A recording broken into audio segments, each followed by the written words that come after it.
Today's use case that I'm going to be taking up is for consolidation of our financials. The technique that I'm going to be using is using of VBA codes for generating, use of AI for generating the VBA codes. So what happens in our smaller firms, a lot of time we have clients who have multiple branches or multiple GST numbers. So for that, we need to maintain the data as a separate entity. And at the year end, what happens is one of our article or someone tries to collate this data manually or by use of some, software. But what happens is every client's data or, every client must be using different software. So we do get stuck and there is a scope of a lot of errors. So what I've done here is I've tried to generate a macro. Now we all know that generating a macro is, the best technique for using any repetitive action. Yet we are not able to actually use it for optimization because what happens is like macro also has limitations. Like if you are inserting any cell in the whole macro goes for a toss. If you want to add any action, the whole code goes for a toss.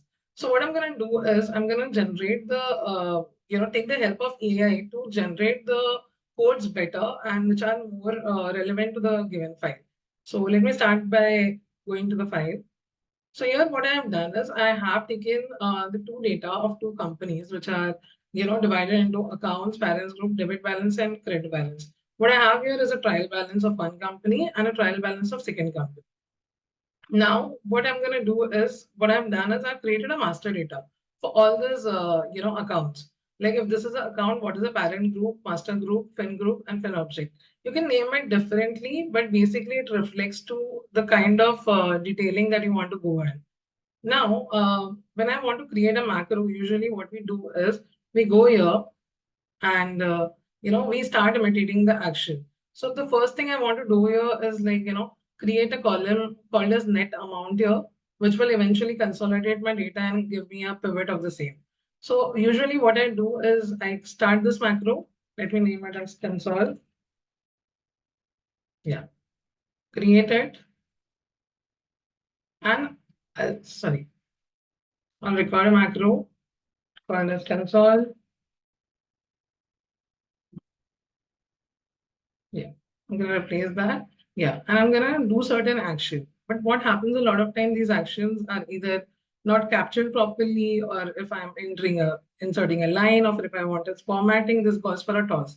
So what I'm going to do is I'm going to take the help of AI. I'm going to stop recording this macro. I'll go to ChatGPT. I'll go and upload this file into ChatGPT called demo file. Now, can I use this technique with a free version? The answer is yes, but I'll still face a problem, which is my range and references might go for a toss. Whereas if I have a updated version, I can upload the file. So if I am making an error or if I'm not very particular about giving the right reference, the chat GPT will still understand it. And my macro code will be up to the maximum limitation. So let me just write this code for you. Let me modified VBA code.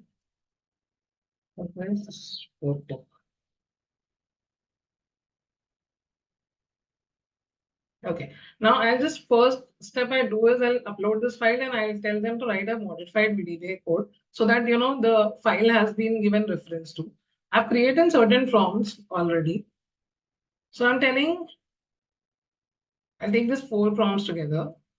Okay. I'm seeing in the column E of this workbook, clear this column, put net amount here or the word net here, and give me a difference of these two columns C and D here. And also repeat this process for company 2 sheet as well. So let me just do this.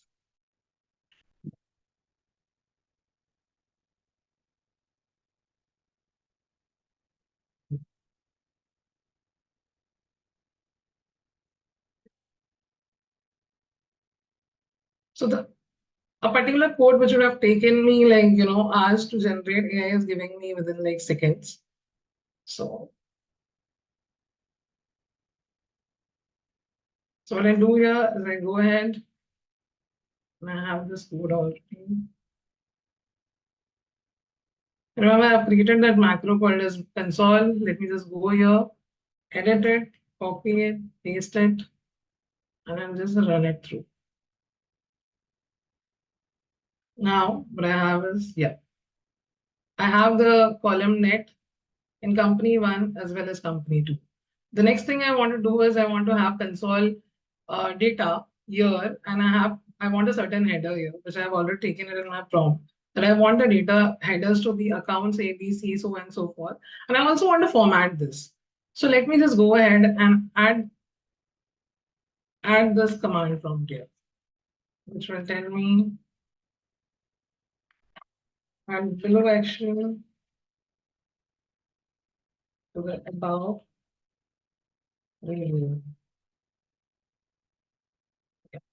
So I just told the AI that what I need as a header and what should be, how it should be formatted.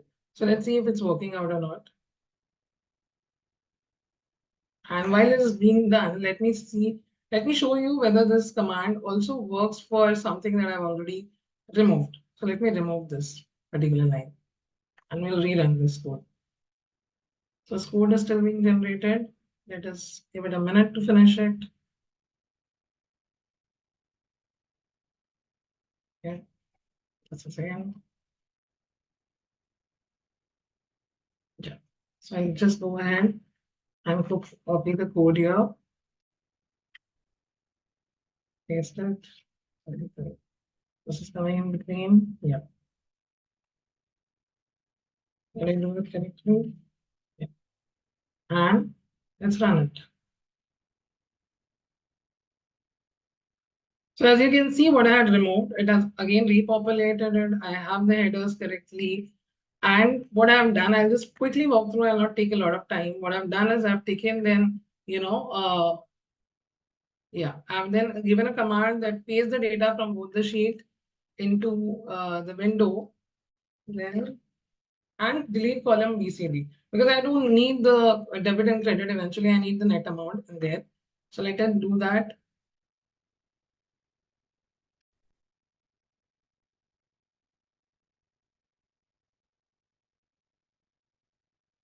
So what happens in this particular case is if it so happens that someone end up inserting a row or a column or ends up doing something with the current macro, what you just simply needs to do is upload this macro into the VBA, sorry, in the AI chat GPT, and you need to simply go ahead and ask them to regenerate the code saying that this particular line has been inserted.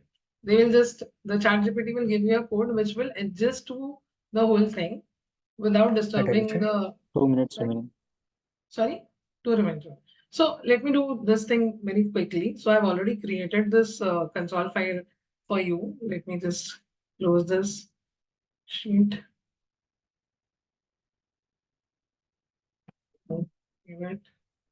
Yeah, this file is already consolidated with the given prompt.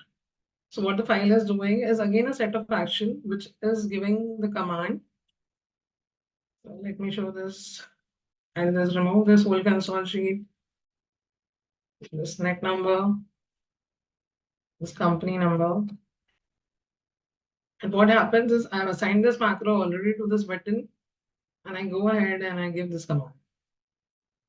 So what this one button does it creates that net impact, take the consolidated entry, put it into the data.